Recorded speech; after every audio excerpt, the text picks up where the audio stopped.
Hello दोस्तों, मैं मुकमल अंसारी और एक बार फिर से स्वागत करता हूं आपका math and magic tips YouTube channel में। दोस्तों, हम इस वीडियो में देखने वाले हैं मैथ का मॉडल पेपर का पार्ट 2। चूँकि ये मैथ का दूसरा मॉडल पेपर है, हम सभी का यानी math, science, social science, Hindi और संस्कृत का सभी का एक एक मॉडल पेपर हमारे चैनल पे उसका सॉल्यूशन आपको मिल जाएगा। हमारे चैनल पे एक प्लेलिस्ट है, उसमें लिखा गया है बिहार बोर्ड का मॉडल पेपर का सॉल्यूशन। तो वहाँ पे आपके सभी मॉडल पेपर का सॉल्यूशन वाले वीडियो आपको मिल जाएंगे। अगर आप नहीं देखे होंगे तो अभी वहाँ पे नहीं देखिए, क्योंकि इस वीडियो को देखने के बाद आप जाके प्लेलिस्ट के द्वारा सभी मॉडल पेपर को आसानी तरीके से देख सकते हैं।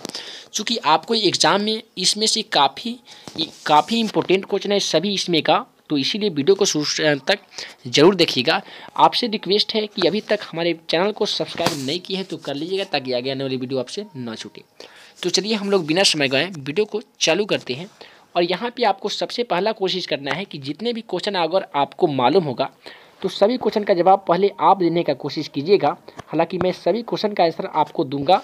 अगर आप जानते होंगे तो जल्दी जल्दी जाके कमेंट बॉक्स में उसका आंसर लिखते जाइएगा, ठीक है। तो यहाँ पे पहला क्वेश्चन दिया गया है, निम्नलिखित में कौन अपरिमेय संख्या है। देखिए 1/9 ये आपका परिमेय संख्या है, चूँकि √9 का वर्गमूल 3 होता है।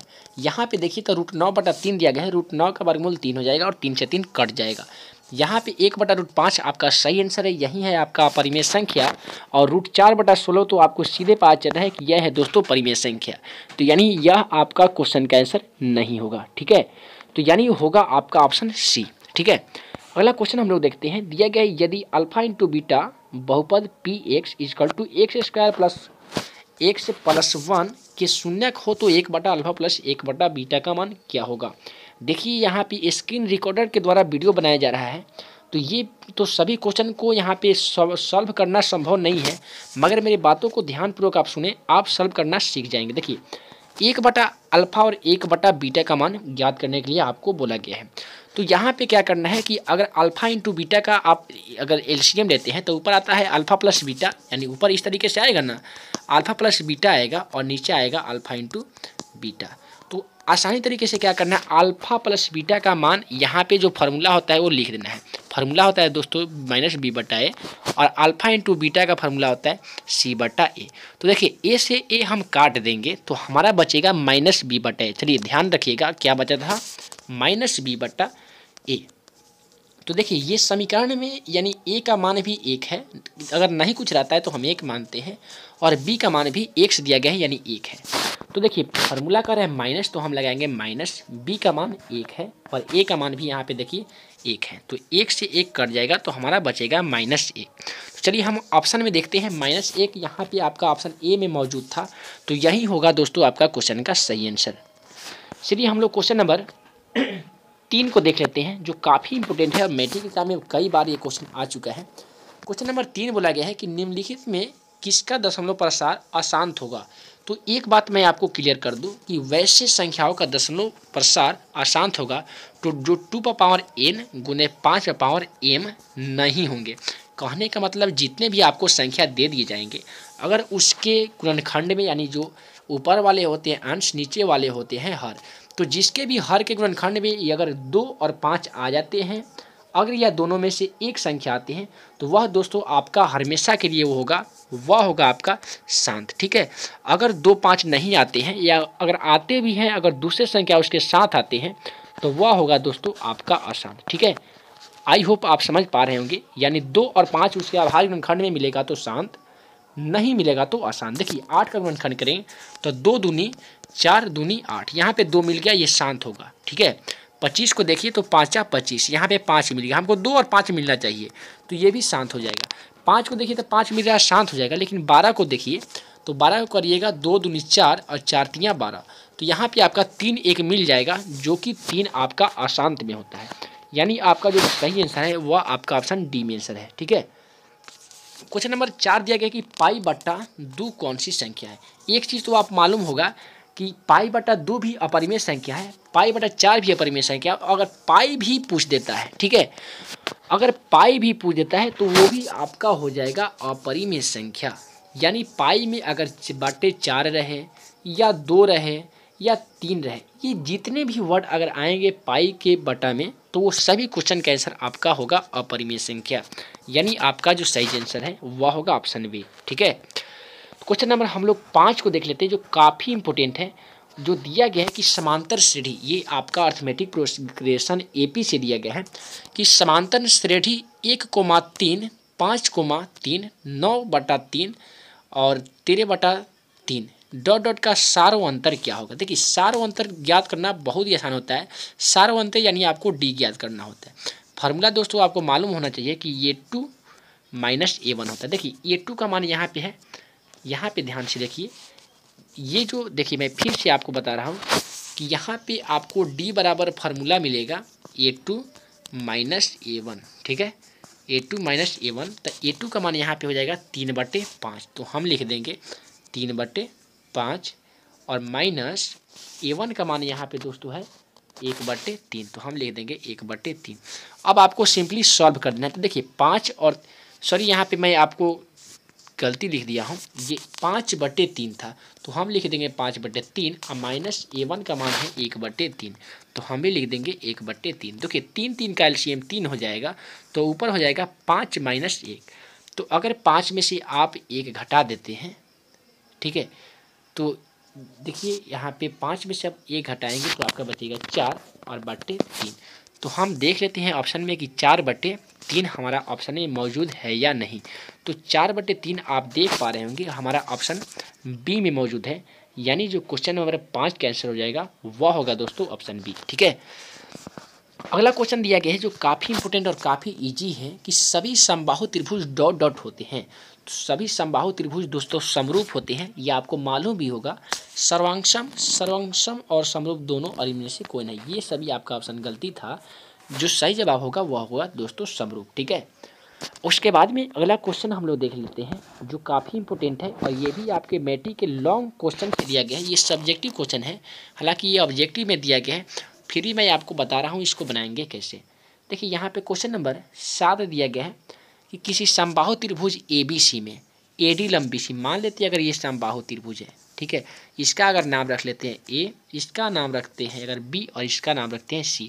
दिया गया इस पर लंब है D, एक समबाहु त्रिभुज है ABC जिसमें लंब है AD। तो अब यहाँ पे ऑप्शन में चलते हैं तो क्या बराबर होगा। तो क्वेश्चन नंबर जो 7 है उसका दोस्तों यहाँ पे ऑप्शन डी में आंसर इसका मौजूद है, यानी 3AB² बराबर 4AD²। आपको समबाहु त्रिभुज का फार्मूला मालूम होना चाहिए कि √3/4 गुने भुजा का स्क्वायर होता है, यानी आपका जो आंसर होगा, ठीक है, वह होगा दोस्तों ऑप्शन डी। क्वेश्चन नंबर हम लोग 8 को देख लेते हैं और उसको भी सॉल्व कर लेते हैं। तो क्वेश्चन नंबर 8 दिया गया है, यदि समीकरण x² + 4x + k = 0 के मूल वास्तविक और समान हो तो, यानी आपका क्वेश्चन यहीं पे पूछा गया है कि वास्तविक और समान। तो दोस्तों मैं आपसे बता दूं, जब k कोई भी संख्या से छोटा होगा, यानी k हो, p हो या ms कुछ भी हो सकता है, तो जो संख्या आपको दिया गया हो कि इतना का मान जो k यहाँ पे दिया गया है, तो k कभी भी अगर 4 से छोटा रहेगा तो भी आपका वास्तविक और समान होगा। तो देखिए यहाँ पे ये तो हालांकि बड़ा दिया गया है, k यहाँ पे आपका 4 से छोटा दिया गया है, तो ये आपका जो सही आंसर हो जाएगा वह होगा ऑप्शन बी। ठीक है, अगला क्वेश्चन हम लोग देख लेते हैं जो काफ़ी इंपॉर्टेंट है और मैट्रिक एग्जाम में कई बार ये दोस्तों आया है। यहाँ पे दिया गया है क्वेश्चन नंबर 9 कि यदि AP, देखिए ये AP से क्वेश्चन दिया गया, यदि AP और AQ केंद्र O की वृत्त की स्पर्श रेखा इस प्रकार है कि कोण PO की एक वृत्त है, ठीक है, दिया गया है AP और O की, यानी एक स्पर्श रेखा है, ठीक है, वहाँ पे आपका एक कोण दिया गया है 110 डिग्री। तो यहाँ पे मैं आपको फिर से बता रहा हूँ, अगर इस तरीके से एक वृत्त है, ठीक है, और एक कोण आपको यहाँ पे दिया गया है 180 डिग्री, 180 डिग्री नहीं दिया गया है, 110 डिग्री दिया गया है। तो बोला गया है तो कोण PAQ बराबर क्या होगा। देखिए दोस्तों, ऐसा जितने भी क्वेश्चन आपको आते हैं तो एक कोण तो निश्चित है कि उस तरीके से दिए रहेंगे, एक कोण क्वेश्चन में दिया जाएगा और एक कोण आपको ज्ञात करना होगा। तो आप उसको कैसे ज्ञात करेंगे, तो क्या कीजिएगा कि जितने भी कोण दिया गया है ना, तो क्या करना है, उसको 180 में से उतना माइनस कर देना है। तो देखिए 180 में से अगर 110 दिया गया है तो हम क्या कर देंगे, माइनस कर देंगे, तो हमारा जो आंसर आएगा वह होगा 70 डिग्री। तो क्या हमारा ऑप्शन में 70 डिग्री मौजूद है? तो जी हाँ, बिल्कुल मौजूद है। आपका ऑप्शन सी में था 70 डिग्री, यानी जो क्वेश्चन का आंसर हो जाएगा वह होगा ऑप्शन सी, जो काफ़ी इंपॉर्टेंट था। अगर आप जितने भी प्रश्न को सॉल्व पा रहे होंगे तो क्वेश्चन को जल्दी जल्दी क्या कीजिएगा कि इसका कमेंट बॉक्स में जवाब देते जाइएगा। अगला क्वेश्चन नंबर 10 को देख लेते हैं कि के किस मान के लिए समीकरण निकाय के एक्स माइनस वाई बराबर 2 और 6x माइनस 2y बराबर 3 के अद्वितीय है। यहाँ पे भी आपको जिस तरह पहला क्वेश्चन हम लोग देखे हैं उसी तरीके से अद्वितीय हल वाले क्वेश्चन दिया गया है, यानी क्वेश्चन नंबर जो 10 का सही जवाब हो जाएगा वह होगा ऑप्शन सी, यानी के डज नॉट इक्वल टू जब 3 होगा तभी आपका अद्वितीय हल होगा इस समीकरण का। अगला क्वेश्चन दिया गया है जो त्रिकोणमिति से दिया गया है, दिया गया है साइन थीटा बराबर 3/4, तो कॉस थीटा का मान क्या होगा। तो ऐसे क्वेश्चन जितने भी आते हैं तो आप एक समकोण त्रिभुज बना लेते हैं, ठीक है। ये होते हैं एच, ये होते हैं पी और ये होते हैं बी। देखिए साइन थीटा में होते हैं p/h, तो p/h यानी आपका 3/4 दिया गया है। आपका यहाँ पे दोस्तों b नहीं दिया गया। सबसे पहले आप क्या करते हैं कि b निकालते हैं। b निकालने का फार्मूला आपको मालूम होना चाहिए कि h² माइनस p²। तो देखिए h का मान यहाँ पे आपका दिया गया है 4, तो 4 का स्क्वायर हो जाएगा 16 माइनस, और यहाँ पे दिया गया है p का मान दिया गया है 3, तो 3 तिहाई 9 हो जाएगा। 16 में से 9 आप घटा देते हैं तो आपका बचता है दोस्तों √7, तो यानी आपका आंसर आएगा। अब दिया गया कॉस थीटा, देखिए कॉस थीटा का फार्मूला होता है b/h, और b हम लोग निकाले हैं जो आया है √7, और यहाँ पे h का मान पहले से भी क्वेश्चन में 4 दिया गया था तो हम लिख देंगे 4। तो यानी अब हमको क्या करना है, क्वेश्चन में जवाब खोजना है कि √7/4 कहाँ पे है। तो देखिए √7/4 यहाँ पे हालांकि पहले ऑप्शन में नहीं है, दूसरे ऑप्शन में भी नहीं है, लेकिन तीसरे ऑप्शन में बिल्कुल है, तो यही हमारा हो जाएगा क्वेश्चन का आंसर। उसके बाद में हम लोग क्वेश्चन नंबर देख लेते हैं 12, जो ये भी काफ़ी इंपॉर्टेंट है और मैट्रिक एग्जाम में बहुत बार दोस्तों ये क्वेश्चन पूछा गया है। तो ये क्वेश्चन को हम हल करने के लिए एक थोड़ी सी यहाँ पे मैं आपको बता रहा हूँ, x² माइनस 15 के शून्यक है। देखिए शून्य कैसे ज्ञात करते हैं, x² माइनस दिया गया है आपका 15, तो माइनस ना लेके हम बराबर लिख सकते हैं 15, चूँकि माइनस है तो उधर जाके प्लस में रहता है, आपको मालूम भी होगा। एक चीज़ और बता दूं कि अगर x बराबर हम लिखते हैं तो इधर क्या होता है दोस्तों, प्लस माइनस में 15 पे रूट चढ़ जाता है, यानी स्क्वायर अगर इधर से हटता है तो इधर रूट चढ़ता है। तो आपका दोस्तों एक आंसर हो जाएगा वह होगा +√15, और एक हो जाएगा आपका -√15। तो ये थी आपके आंसर, तो -15 और +15। तो चलिए हम ऑप्शन के हिसाब से चलते हैं। तो पहले वाला में तो हालांकि आंसर नहीं है, लेकिन दूसरे वाले ऑप्शन में हमारा बिल्कुल सही आंसर है, यही हो जाएगा दोस्तों क्वेश्चन का आंसर। अगला क्वेश्चन हम लोग देख लेते हैं, क्वेश्चन नंबर 13, जो दिया गया है वृत्त को 2 बिंदु पर प्रतिच्छेद करने वाली रेखा डॉट डॉट कहते हैं। यानी अगर एक वृत्त है, इसको अगर प्रतिच्छेद कर रहा है तो ये रेखा को क्या कहते हैं। तो दोस्तों ये काफ़ी इंपॉर्टेंट क्वेश्चन है और बहुत ही सिंपल क्वेश्चन है। तो ये रेखा को हालांकि ये तो सॉल्व करने वाला है नहीं, इसलिए मैं ज़्यादा समय नहीं लूँगा। दिया गया कि वृत्त के 2 बिंदु पर प्रतिच्छेद करने वाली रेखा को क्या कहते हैं दोस्तों, जीवा कहते हैं, ठीक है। यानी आपका ऑप्शन बी सही है। अगला क्वेश्चन दिया गया है जो आपको आप नियामक ज्यामिति से दिया गया है बिंदु 3,4,3 और 1,-1 के बीच की दूरी क्या होगा। मैं आपको हिंट्स दे रहा हूँ कि दूरी बराबर फार्मूला लगा दीजिएगा x1 माइनस x2 का होल स्क्वायर, और उसके बाद होता है प्लस y1 माइनस y2 का होल स्क्वायर। यही फार्मूला पे आपको बैठा लेना है। यहाँ पे 4x1 का मान हो जाएगा और 3y1 का मान हो जाएगा, 1 और -1 x2 और y2 का मान हो जाएगा। तो इस तरीके से क्वेश्चन नंबर 14 को आप सॉल्व कर लीजिएगा, और जो यहाँ पे आपका सही आंसर आएगा वह होगा √25, और √25 का आंसर आपको मालूम होगा कि यह होता है √25 का आंसर 5, चूँकि आपका आंसर आएगा 5 इकाई, ठीक है। आप सॉल्व कर लीजिएगा दूरी वाले फार्मूला पे। उसके बाद में क्वेश्चन नंबर 16 दिया गया है जो काफ़ी इंपॉर्टेंट है, और आपको ये क्षेत्रमिति मेंसुरेशन से लिया गया है।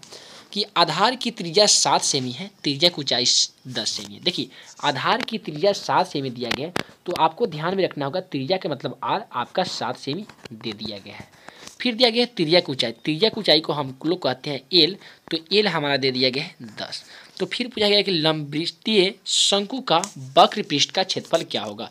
दोस्तों शंकु का वक्र पृष्ठ का क्षेत्रफल होता है पाई आर एल। देखिए पाई का मान अगर हम बैठा देते हैं 22/7, आर का चूंकि यहाँ पे फॉर्मूला मैं यहाँ पे लिख दिया हूँ, भले आपको दिखाई नहीं दे रहे होंगे, तो चलिए मैं फिर से साफ साफ लिख रहा हूँ पाई आर एल। देखिए दोस्तों यही होते हैं शंकु का वक्र पृष्ठ का क्षेत्रफल। तो पाई का मान हम लिख लेंगे 22/7 गुने आर का मान यानी त्रिज्या 7 दिया गया तो 7 लिख देंगे गुने एच का मान, तो एच का मान हालांकि 10 दिया गया। देखिए 7 से 7 कटा देंगे तो आपका बचेगा 22, और 22 में आपको क्या करना है 10 से मल्टीप्लिकेशन कर देना है, तो 22 दहिया 210 सेमी स्क्वायर हो जाएगा। तो चलिए दोस्तों हम लोग देख लेते हैं ऑप्शन में 210 सेमी स्क्वायर कहाँ पे है। तो हालांकि 210 यहाँ पे जो क्वेश्चन है यहाँ पे 210 ना होके 220 होगा, मैंने हमसे मिस्टेक हुआ है, क्योंकि 22 में आप 10 से गुना करोगे तो यहाँ पे हो जाएगा 220, तो जो कि आपका ऑप्शन सी में मौजूद है, यही हो जाएगा दोस्तों क्वेश्चन का सही आंसर। अगला क्वेश्चन दिया गया है यहाँ पे कि 2,3,1,5,1,2,6 का माध्यक क्या होगा। देखिए जितने भी क्वेश्चन आते हैं माध्यक ज्ञात करने के लिए तो सबसे पहले उसको बढ़ते क्रम में लिख लीजिएगा। सबसे छोटा 1 है, उसके बाद में 2 है जो 2 दिया गया है, उसके बाद में 3 है, 4 है नहीं, 5 है उसके बाद में, और 6 है। तो हम क्या करते हैं इसको बनाने के लिए जोड़ी लगाते हैं और जोड़ी लगा के हटा देते हैं। देखिए एक जोड़ा अगर इधर से लगाते हैं 5 6 का तो इधर 1 2 का लगाएंगे और बीच में बच जाएगा दोस्तों 2,3। तो इसके अगर बीच में 2 अगर लग रहे हैं, इधर से जोड़ा लगने वाला नहीं है, तो हम क्या करते हैं उसके फार्मूला यूज करते हैं कि बीच की संख्याओं का योग बटे 2, यानी 2 + 3, ठीक है, और बटे 2। तो 3 और 2 दोस्तों 5 होते हैं, और 5 में हम 2 से अगर भाग देते हैं तो आपको मालूम होना चाहिए कि 2.5 हो जाएगा, ठीक है। तो यानी आपका जो आंसर है वह आपका ऑप्शन बी में मौजूद है।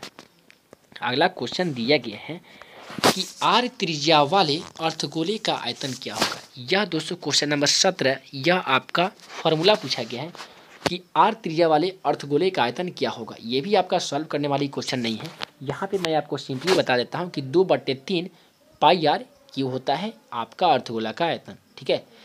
उसके बाद में यहाँ पे क्या करना है, क्वेश्चन नंबर 18 को देख लेते हैं कि निम्नलिखित में कौन किसी घटना की प्रायिकता नहीं हो सकती है।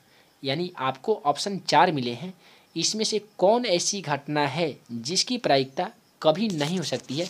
तो दोस्तों आपको मालूम होना चाहिए कि प्रायिकता माइनस में कभी नहीं होता है, जो आपका -1.5 दिया गया है, यही हो जाएगा आपका क्वेश्चन का आंसर। क्वेश्चन नंबर 19 हम लोग देख लेते हैं, ये काफ़ी इंपॉर्टेंट है और ये भी मैट्रिक एग्जाम में बहुत बार आया है कि बिंदु 4,-7 किस पाद में है। तो मैं हमेशा ये क्वेश्चन को इस कार्तीय तल के सहायता से समझाता हूँ, जो काफ़ी इंपॉर्टेंट रहता है। इस तरीके से समझना, यहाँ पे प्लस प्लस, यहाँ पे माइनस माइनस, ठीक है। यहाँ पे प्लस जो पहला चतुर्थांश, और यहाँ पे होते हैं दोस्तों माइनस जो होते हैं दूसरे चतुर्थांश। उसके बाद में यहाँ पे जो आपका होते हैं वह होते हैं प्लस और माइनस, ये होते हैं माइनस और प्लस, ये होते हैं दूसरे चतुर्थांश और ये होते हैं चौथे चतुर्थांश। तो ये मेरे बताने का मकसद ये है कि आप क्वेश्चन से देखिए तो दिया गया 4,7, यानी पहले प्लस और बाद में माइनस है, तो पहले प्लस और बाद में माइनस आपको चौथे चतुर्थांश में होते हैं, यानी चतुर्थ में।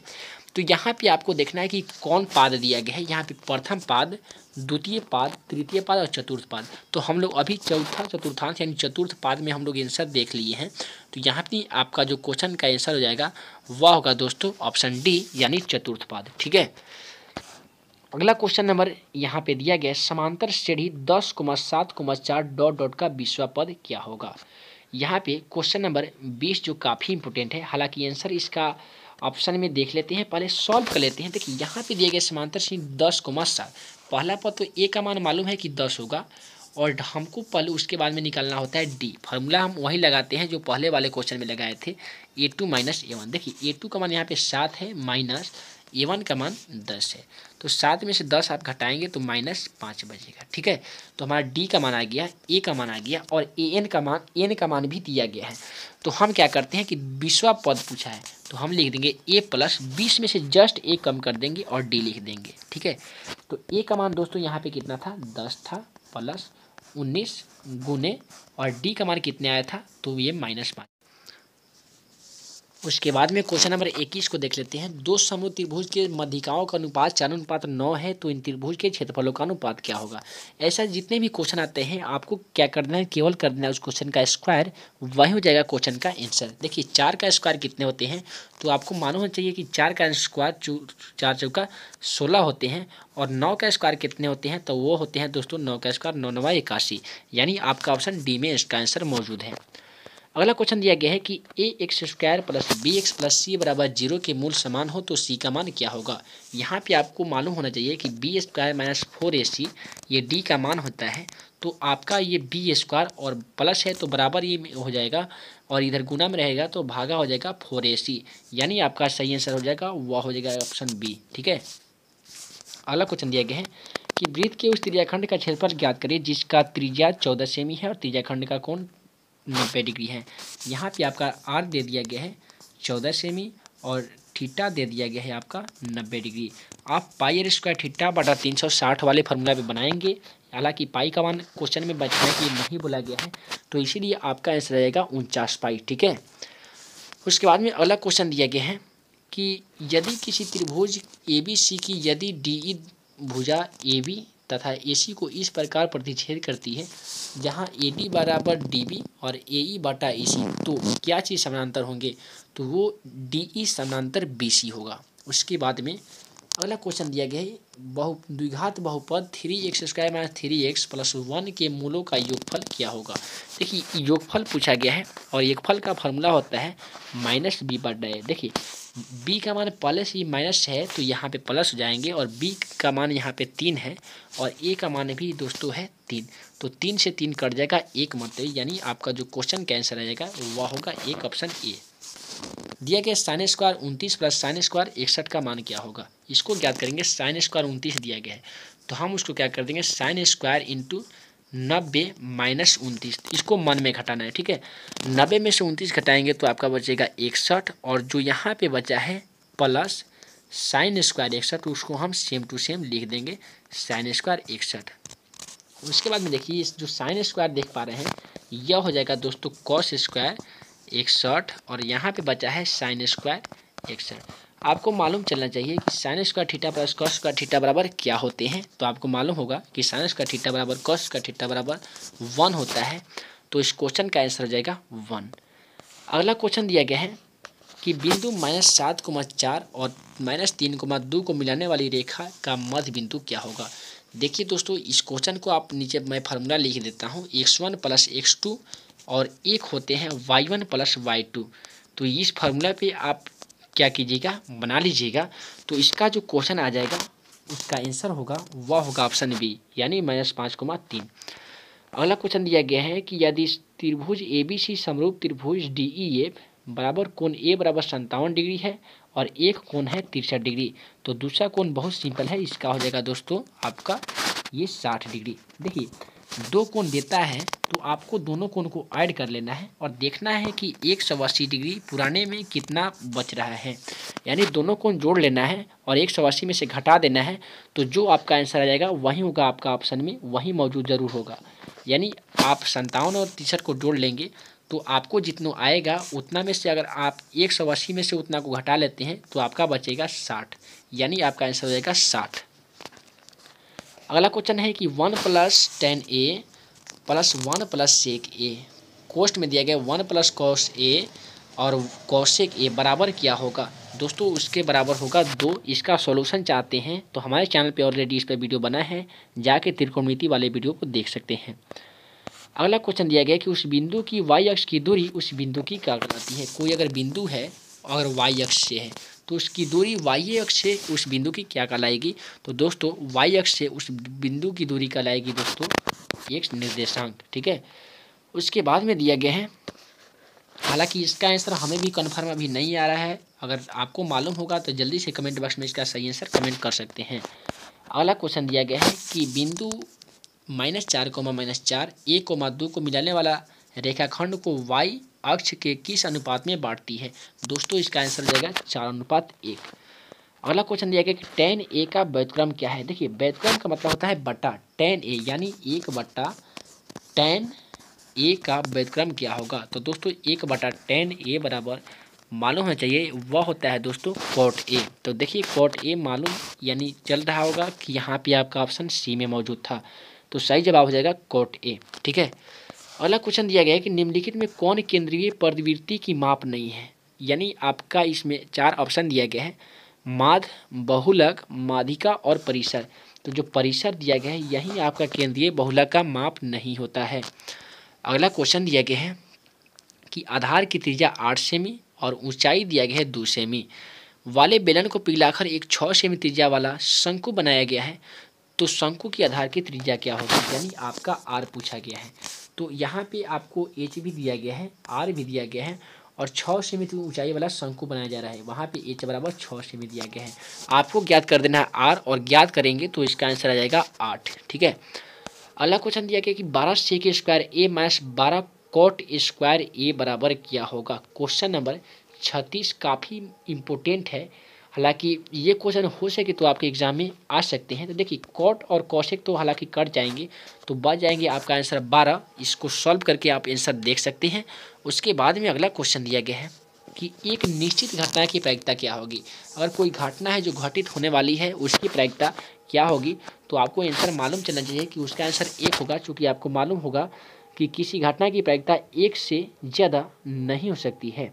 उसके बाद में हम लोग 38 नंबर क्वेश्चन को देख लेते हैं, जो ये भी काफ़ी इंपॉर्टेंट है। एक मीनार के पाद बिंदु से 200 मीटर दूर स्थित पर मीनार का उन्नयन कोण 60 डिग्री है, तो मीनार की ऊंचाई की करिए। देखिए एक मीनार है और पाद बिंदु इसको बोलते हैं, इसका कोण है दोस्तों 60 डिग्री और यहाँ पे दिया गया है 200 मीटर।